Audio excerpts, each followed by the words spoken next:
하나님의 말씀 봅니다. 하나님 말씀은 요한복음 제9장 요한복음 제9장 35절에서 41절 말씀을 교독하겠습니다. 예수께서 그들이 그 사람을 쫓아냈다 하는 말을 들으셨더니 그를 만나사 이르시되 내가 인자를 믿느냐?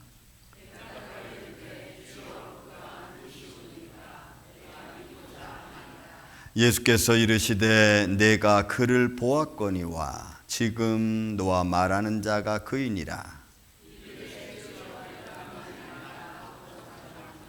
예수께서 이르시되 내가 심판하러 이 세상에 왔으니 보지 못하는 자들은 보게 하고 보는 자들은 맹인이 되게 하려 함이라 하시니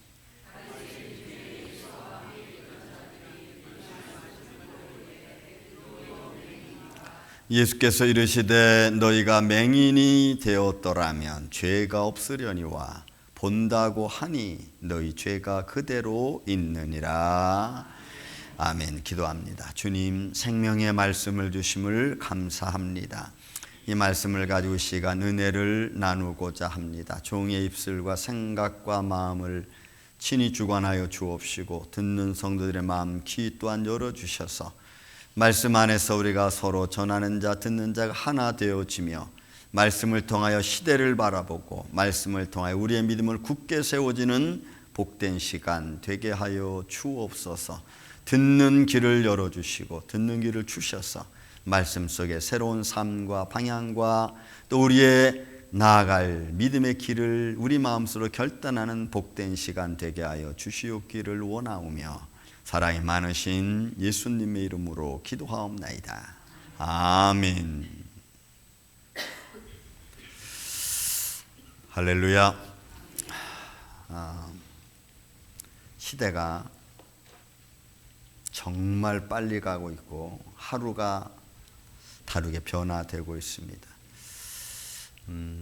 오늘은 이 말씀을 통해서 질적인 면을 좀 보기를 원합니다. 양적인 것보다는 질적인 것, 외모보다는 내용을 보기를 원합니다. 큰 틀도 중요하지만 오늘은 좀 작은 틀 속에 감춰져 있는 하나님의 역사, 또 이 본문에 등장하는 눈뜬 사람의 마음을 좀 읽기를 원합니다. 그래서 내가 인자를 믿느냐라는 말씀으로 잠시 여러분들과 은혜 나누는 시간을 갖겠습니다. 말씀의 배경은 요한복음 1장 1절부터 34절까지 있는 말씀을 쭉 내용을 읽으면 그 당시에 유대 사회가 살아가고 있는 사회적 계층이 잘 등장합니다. 그리고 그 사회 계층 속에서 살아가는 사람들의 현장들이 잘 드러나 있습니다. 사건의 배경은 이렇습니다. 9장 1절부터 말씀을 보면은 예수님께서 길을 가시다가 날 때부터 소경인 사람을 만나게 됩니다. 그럴 때 아마 제자들이 물었겠죠. 이 사람이 이렇게 된 이유는 누구의 죄 때문에 그렇겠습니까? 라고 했더니 물었던 것 같아요. 누군가가. 근데 예수님 대답이 부모의 죄도 아니고 저의 죄도 아니다 라고 표현을 합니다. 그리고는 흙을, 진흙을 만드십니다. 침을 뱉어서 흙을 만들어서 그리고 그 사람의 눈에 발라줍니다. 발라주고 말씀하시기를 실로암 못에 가서 씻어라. 사람들이 인도해 줬겠죠. 실로암 못까지 인도했고 그리고 거기서 눈을 씻습니다. 근데 묘한 것은 기적은 그 씻은 동안에 눈이 보게 되었다는 사실입니다. 눈이 보게 되었어요. 그리고 그날은 안식일이었습니다.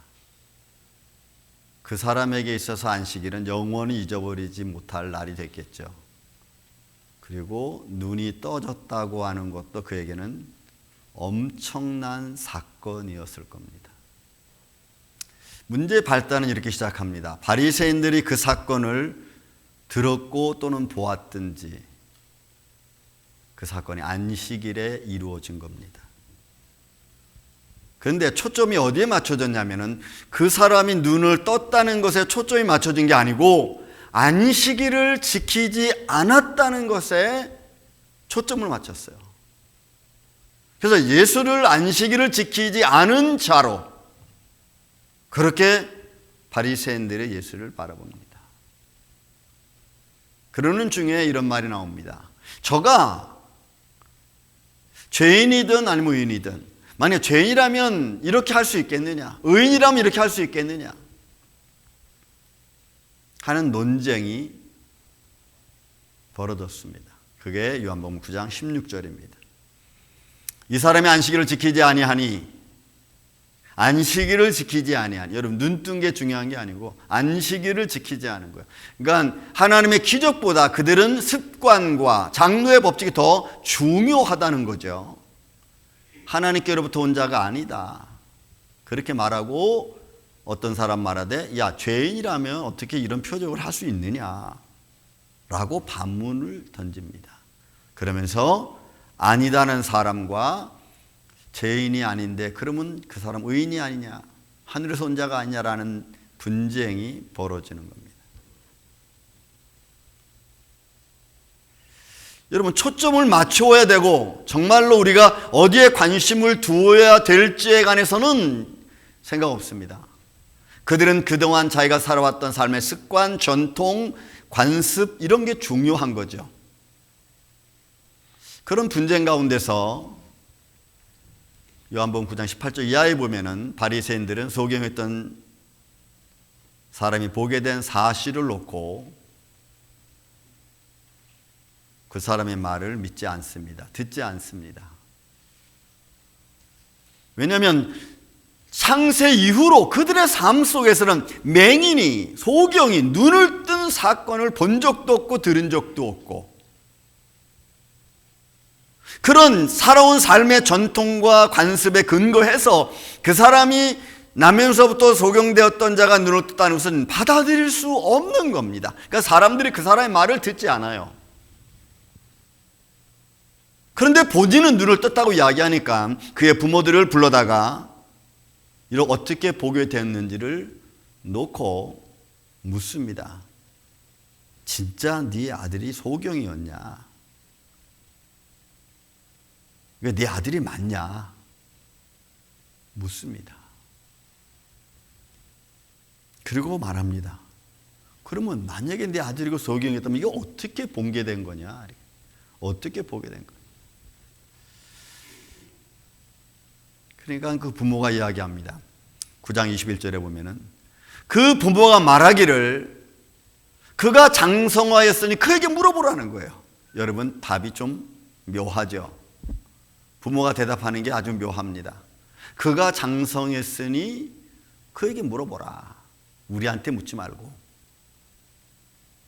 여기에 부모들이 그렇게 말하는 이유를 우리가 읽지 않았지만 그 앞절에 이렇게 증거했습니다. 22절에 보면은 유대인들이 누구든지 예수를 그리스도로 시인하면 출교시키는 결의를 했습니다. 여러분 눈에 가십니다. 예수는. 그래서 유대인들이, 바리새인들이, 사두개인들이 예수를 그리스도 메시아라고 칭할 수 없어요. 그런데 부모가 예수라는 사람이 그가 하나님의 아들 아니냐, 그리스도 혹시 아니냐, 메시아 아니냐라고 말할 수 있는 상황이 되닐까 봐 부모들은 말을 쓱 피해가는 겁니다. 왜냐하면 그 말을 했다가는 출교당하는 거예요. 그게 바리새인들의 그들의 결의를 그렇게 했어. 왜? 예수를 그렇게 당당하게 그리스도의 위치에 올려놓을 수 없거든요. 왜? 눈에 가시거든.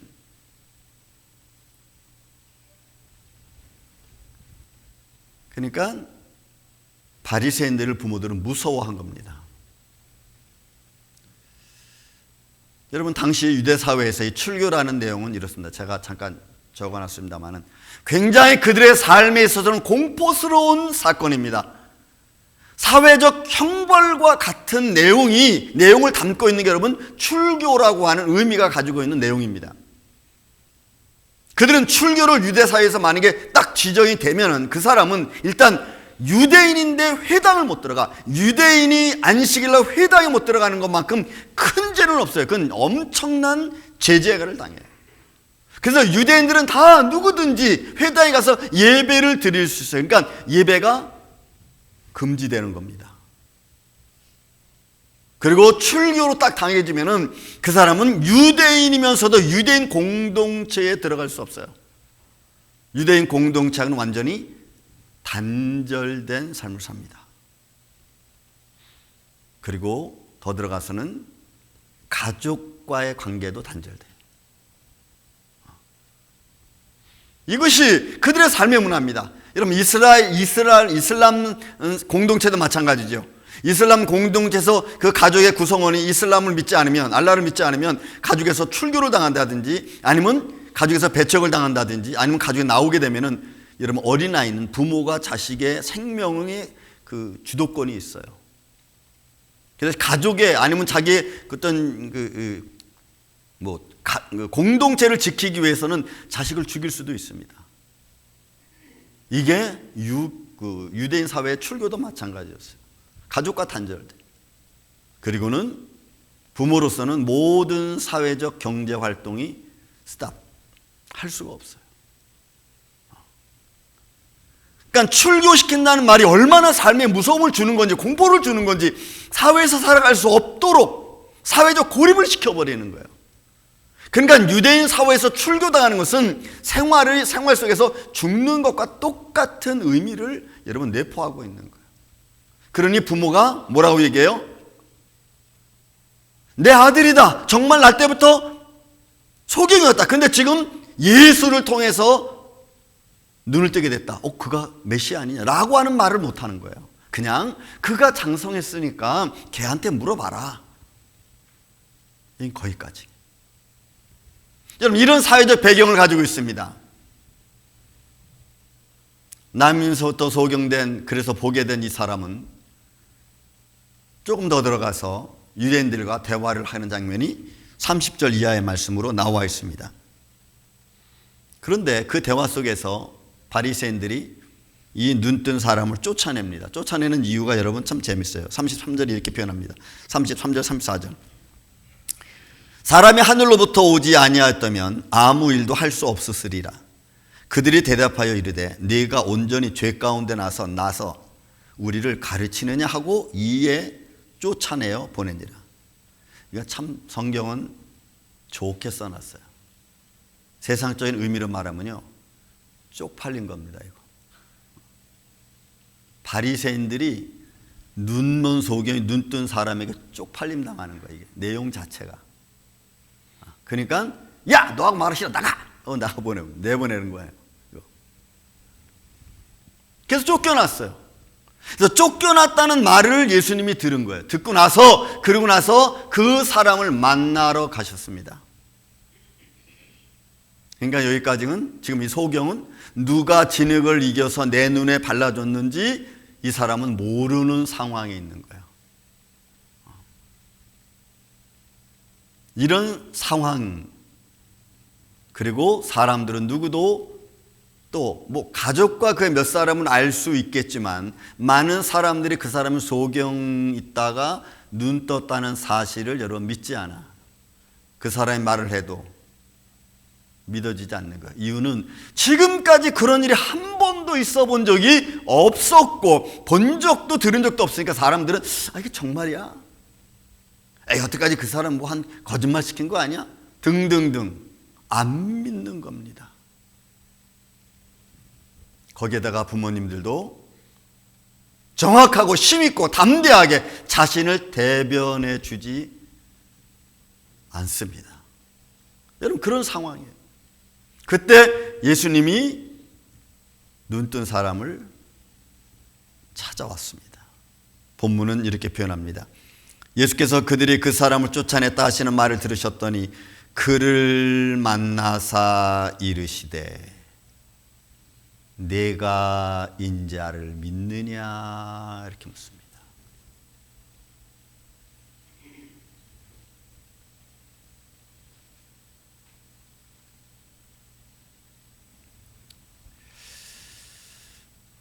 이 눈뜬 사람은 그전까지는 몰랐어요.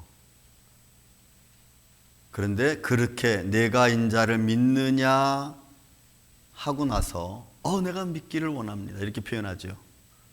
근데 여기서 요 내가 인자를 믿느냐라고 하는 이 말을 사회적, 예수님은 믿음적이고 아니고 사회적 그냥 일반적인 투자적인 입장에서 만약에 그 사람에게 묻는다면 이렇게 물을 수 있어요. 너 생명을 다 나한테 걸 수 있어? 이거와 여러분 똑같아. 그렇게 묻는 거예요. 내 모든 것 다 나한테 걸 수 있어? 이런 거예요.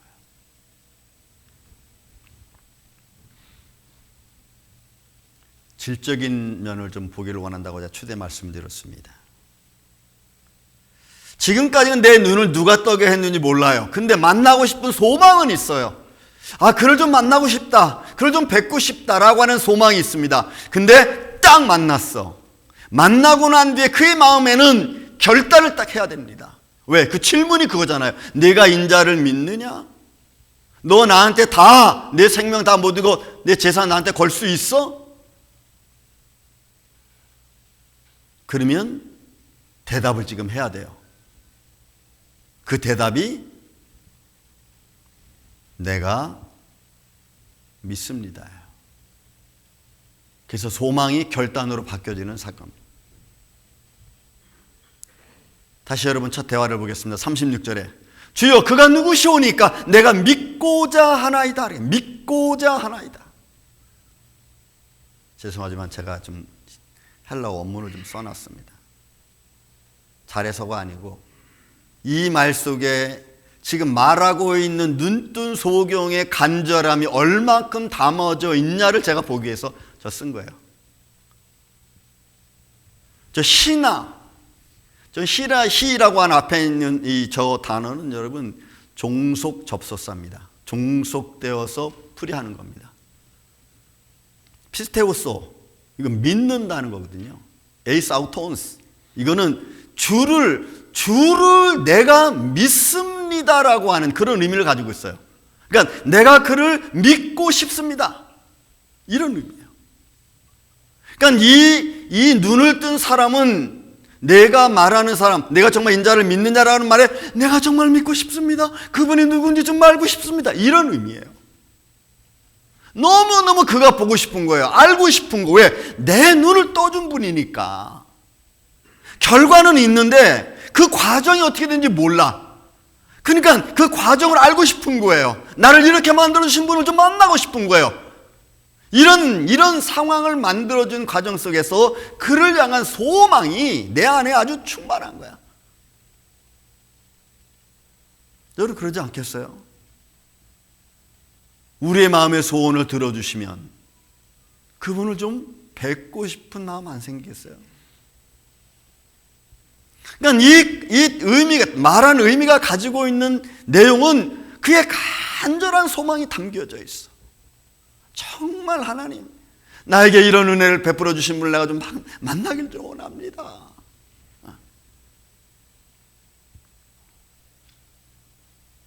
그리고 두 번째 대화가 또 나옵니다. 눈뜬 소경이 두 번째 물음 앞에 소경이 대답하는 겁니다. 38절이에요. 거기에는 좀 더 깊이 들어간 대화가 나옵니다. 주여 내가 믿나이다라는 말이에요. 여러분 그 앞에 단어 줍니다. 호데에페라는 말이에요. 그를 지금 에페 내가 선언합니다 이거야. 내가 선언합니다. 피스토스 믿는 것을 큐리에 내가 당신 주를 믿는 것을 내가 지금 선언합니다. 내가 주를 지금 믿습니다라는 거죠. 그럼 표현한다면 내가 주를 지금 믿습니다 이거예요. 왜? 그 앞에 자기 앞에 서 있는 예수 그리스도 그를 보면서 그가 표현하고 내가 지금 주를 믿습니다. 그리고 라고 한 말이에요. 당신을 경배하고 당신을 예배합니다 이렇게 표현해요 이게. 그러니까 결과도 알고 원인도 알고 과정도 다 알았어. 그 알고 나니까 그분을 내가 찬양할 수 없는 거예요. 그분을 온전히 내가 믿지 않고는 견딜 수가 없는 거야. 이게 눈뜬 소경의 이런 고백이에요. 고백. 주를 만났고 알았고 깨달았던 분을 향한 자신의 고백이에요. 그러니까 눈을 뜬 사람은 다른 사람은 몰라도 자신은 부정할 수 없잖아요. 이 놀라운 삶의 체험적인 사건을 부정할 수 없잖아요. 그러니까 그 고백은 자기 인생 전부를 걸쳐서 자기 인생 전부를 내가 예수님을 믿는데 당신을 따라가는데 당신을 경배하는데 내가 다 올인하겠습니다. 다 가겠습니다. 이거예요.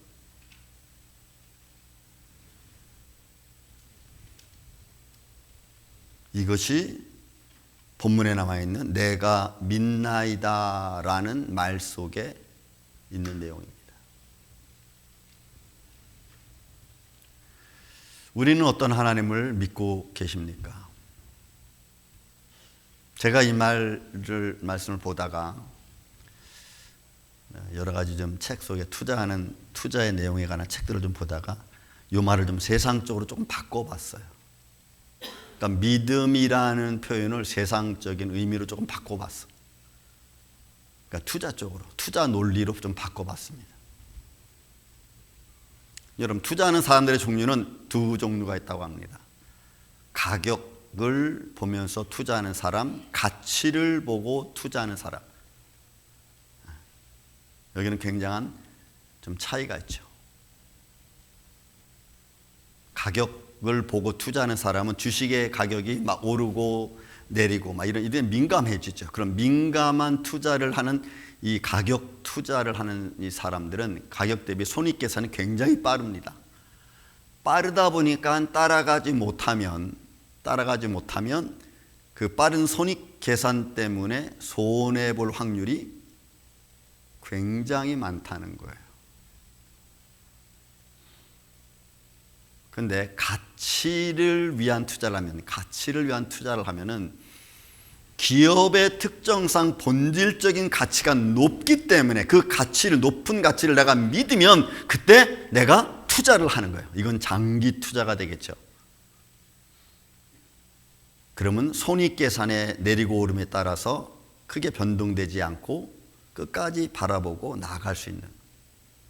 손익 계산이 조금 늦어도 이 사람은 손해보지 않는다는 거예요. 이게 여러분 투자 논리의 아주 기본적인 모습입니다.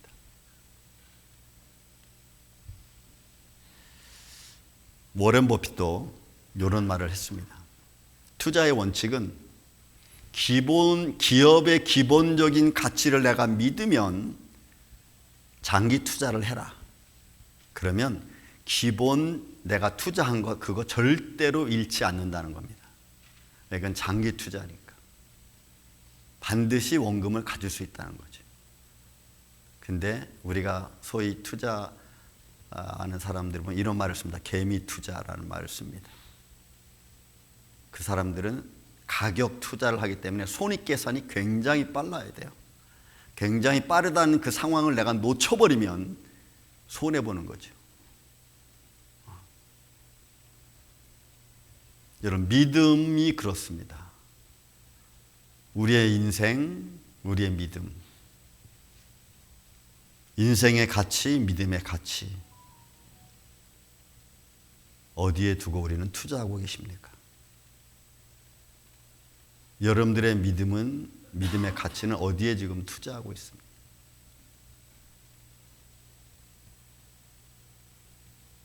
우리의 인생의 가치는 어디에 두고 있습니까?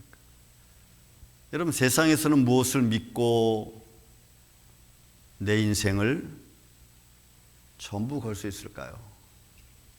세상은 불안전하잖아요. 지금 전쟁이 끊임없이 일어나고 있고 어디를 봐도 불안합니다. 또 내가 지금 의지하고 있는 것이 정말 끝까지 나를 지켜줄 수 있을까?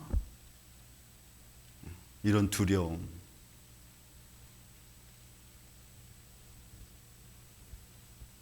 여러분, 소경에서 눈을 뜬 사람은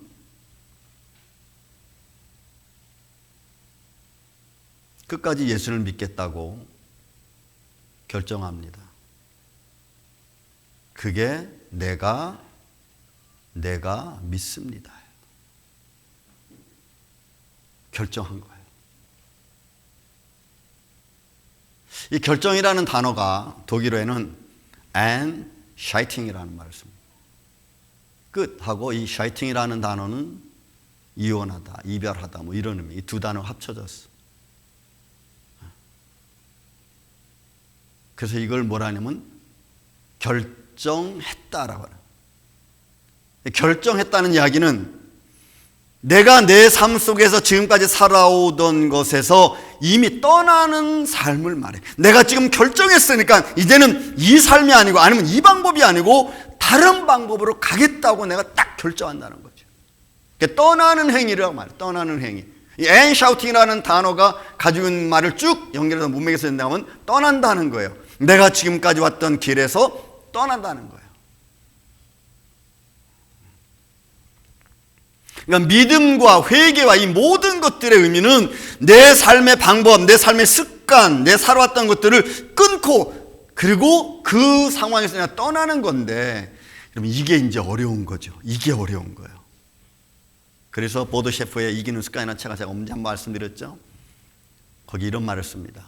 사람들이 의사결정하기가 어려워지는 이유, 그 어려워하는 이유는 간단하다는 거예요. 왜? 이유는 떠날 생각이 없다는 거지.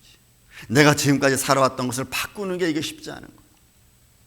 그러니까 내가 지금까지 살아왔던 방법은 그냥 그대로 살아가고 싶어요. 그 안에서 더 축복받고 그 안에 더 좋아지길 원하는데, 여러분, 떠나지 않으면, 바꾸지 않으면 더 이상 높아지기 쉽지 않아.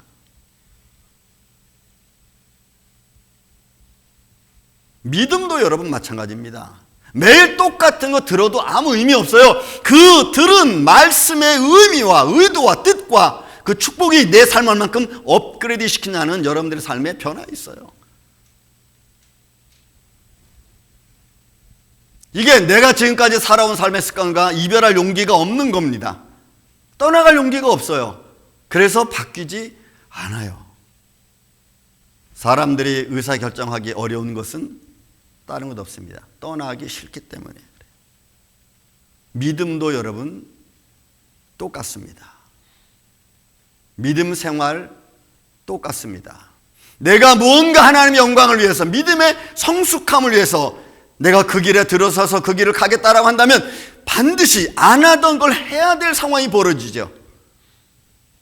그거를 끝까지 잘 지키느냐가 이게 중요해요. 이게 쉽지 않거든요. 과연 여러분, 눈먼 소경이 눈 떴습니다. 그 눈 뜬 사람이 어떻게 인생을 살아갔는지는 성경은 더 이상 말해주고 있지 않아요. 그죠? 그냥 우리가 생각합니다. 아, 예수를 통해서 이 사람이 눈을 떴고 말하기를 내가 믿습니다. 내가 믿고자 합니다. 아니면 내가 믿습니다라고 했으니까 그 길을, 믿음의 길을 잘 갔겠지. 그렇게 보는 겁니다. 그러면 오늘 저와 여러분은 어떻습니까? 내가 매일매일 신앙 고백하고 교회 나와서 예배하고 찬양하고 기도하고 이런 나의 고백이 눈먼 자의 소경의 삶에서 나오는 것인가? 아니면 눈뜬 사람의 입에서 나오는 고백인가?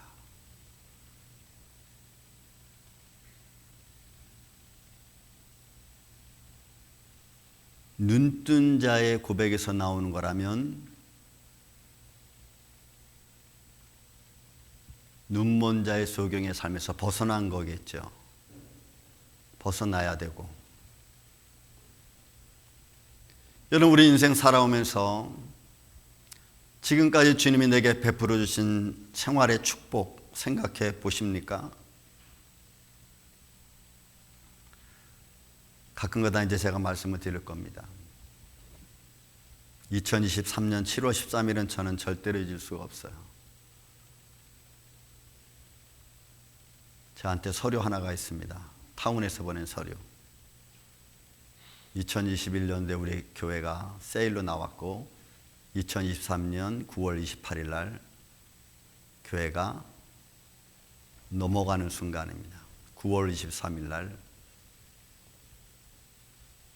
한 달 남겨놓고 교회가 넘어가느냐 마느냐. 저는 여러분 아무한테도 얘기할 수 없었어.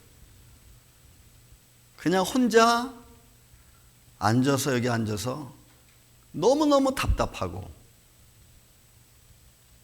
뭐 내가 힘이 있나 권력이 있나 대변해 줄 사람이 있나 1시간에 300불 이상 되는 변호를 써도 서는 변호사가 뭘 할 수 있나 정말 답답했어. 근데 9월 28일이면 끝날 사건이 9월 20일 2023년 9월 20일 날 총회 필포에서 내가 생각하지 못한 것까지 자기들이 책임져 주는 일을 했어요. 그게 어느 정도냐면 2023년 4분기, 4분기 텍스까지도 펠프에서 그냥 다 내줬어. 난 그거 생각도 못 했는데.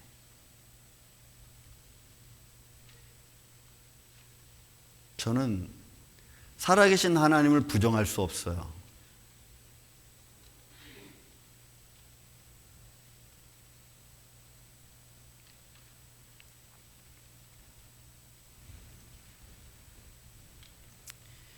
그 하나님이 인도해 주신 과정이 아니었다면 여러분 우리는 여기 지금 있을 수 없어요.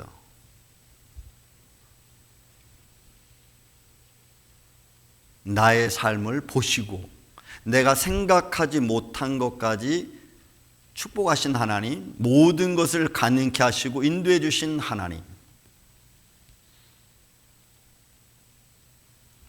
여러분 그게 끝나기 9월 20일 전까지는 내 마음은 절망이에요. 절망.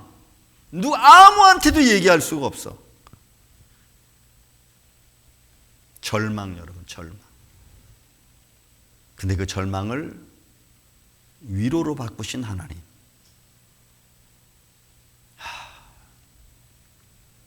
근데 그런 큰 하나님의 축복을 내가 알고 받고 나서도 내가 하나님 앞에 할 수 있는 것은 여러분 아무것도 없어. 그냥 하나님 감사합니다. 그때 고백한 게 하나 있어요. 내 인생은 다 주님 겁니다.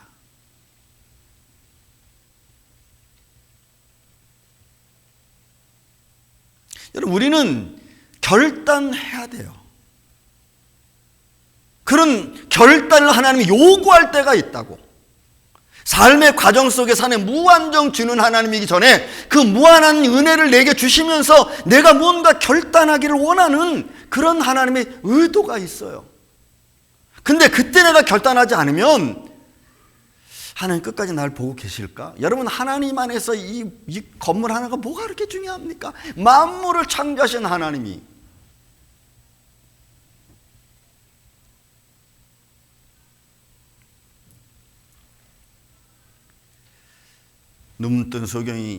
눈뜬 사람이 이야기합니다. 주여 내가 믿나이다. 내가 지금 당신에게 고백합니다. 내가 지금 당신을 믿습니다. 그리고 내 당신을 찬양합니다. 예배합니다. 라고 고백한 이 사람.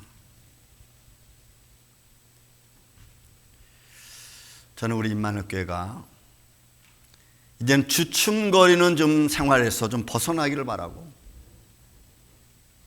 이 주춤거리는 이 믿음의 길 위에서 여러분들이 저는 든든히 서길 바랍니다. 언제까지 우리가 주춤거리겠어요? 제가 다음 주 설교 제목을 잡았어요. 땅에서 나온 짐승이 만들어지고 있다. 여러분 진짜 심각해. 지금 세상을 보세요. 이제 비틀거릴 시간이 없어요. 제가 보니까 태신자 처음 모르는 사람이 예수 믿는 건 이제 쉽지 않습니다. 믿음 있는 사람도 믿음 지키기가 이제 쉽지 않을 거예요. 그렇게 갈 겁니다, 여러분. 그게 우리 앞에 점점 가까이 오고 있어요. 내가 믿음의 확실한 고백을 해놓고 그 길을 이제 지키는 게 지금 중요하지, 지금 주춤거릴 때가 아니라고. 저는 우리 임마누엘 장로교 여러분이, 이 아침 저와 여러분이